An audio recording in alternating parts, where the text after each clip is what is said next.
Okay, now to the most famous section of this solo, which is actually probably the easiest part of the solo. The whole idea is based around some two-handed tapping and is performed exclusively on the B string. And it's basically a series of very fast tapped arpeggios. I'll play the first part of it for you and then we'll break it down.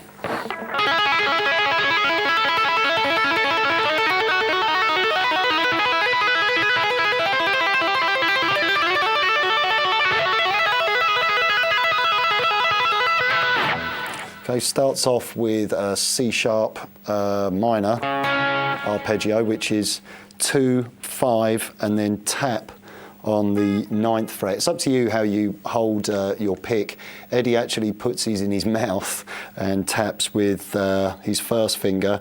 You can actually either hold the pick and tap with your second finger. I tend to favour bending my first finger over for some reason and holding the pick like so. So the first arpeggio, tapping on 9, pulling off 2 and hammering on 5.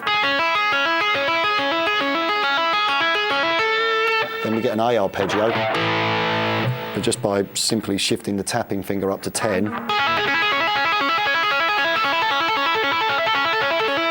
Then we get a B major arpeggio, which is 4, 7, tapping, well, actually it's a B7, it's a B dominant 7, I should say. We're playing 4, 7 and tapping 10. And then we move up and do 2 taps on the 12. And then we get an E major arpeggio, which is 5, 9 and 12. Then we get a C major arpeggio, which is 5, 8 and tap 13.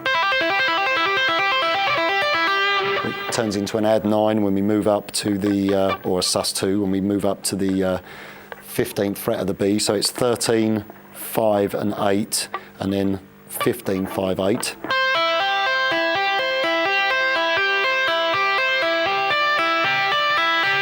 Move that whole shape up with the left hand up a whole tone, but keep the tapping hand in the original position. So we're now playing a D major.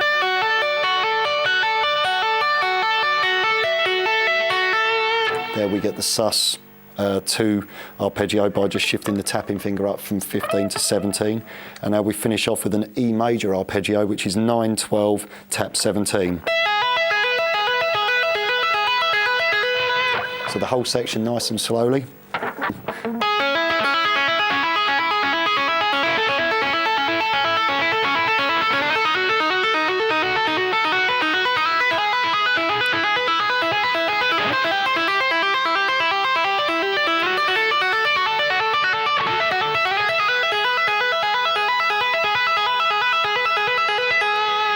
Up to speed.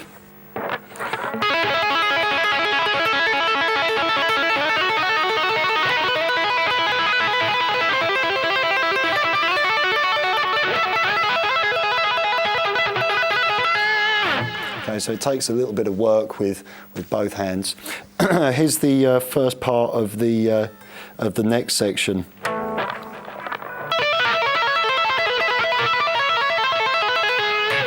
Okay, now this is a little chromatic move, which Eddie's tapping 17 on the B, and then playing 12 and 15, and then just drops the left hand chromatically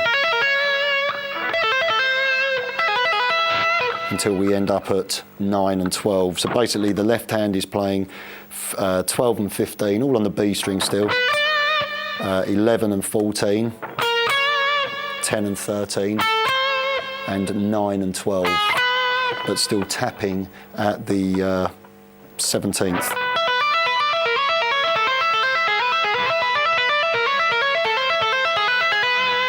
And then we shift the shape and we play tap 15 and play 10 and 13 and just shift the hand down again chromatically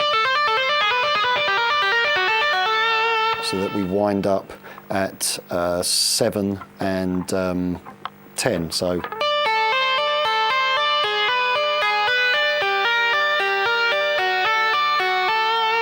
the two parts together.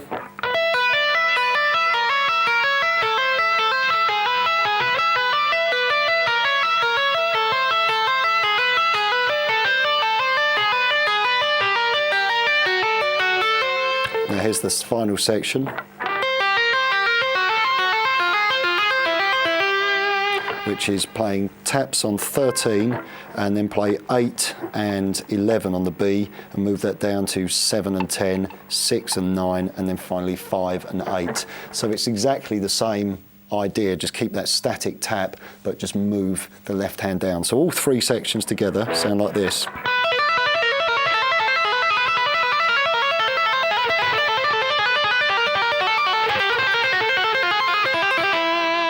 And then we have the last section, which is based around B and E minor. We play 4, 7, and tap 12, and then we literally just shift the tapping hand up a semitone. So we're playing 5, 8, and tap 12. So you get this.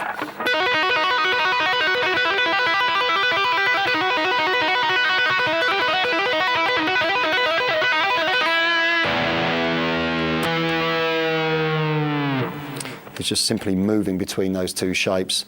Finally strike the low E and then touch a harmonic on the 12th fret. So that's all of the sections from Eruption. It's quite involved. I would really suggest that you take your time with it and you know, enjoy playing through the parts. I'm just going to play it nice and slowly so you can hear how all of the sections join together, and I'll just talk through as I play them. So here's the first section.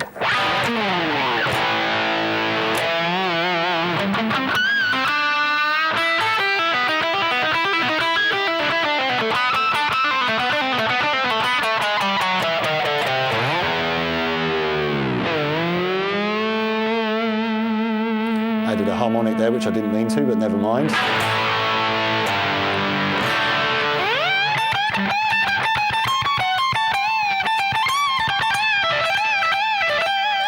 Now the legato.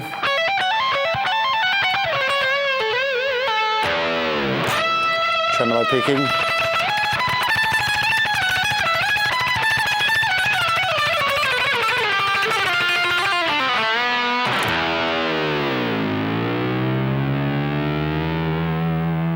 Now we've got the unusual section.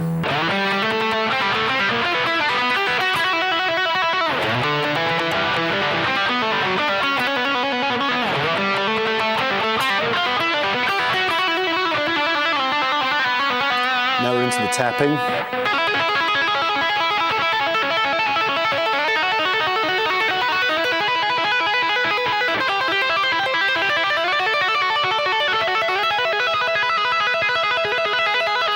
Now the little tapping rundown. Now change position. Final position change. Now the final lick.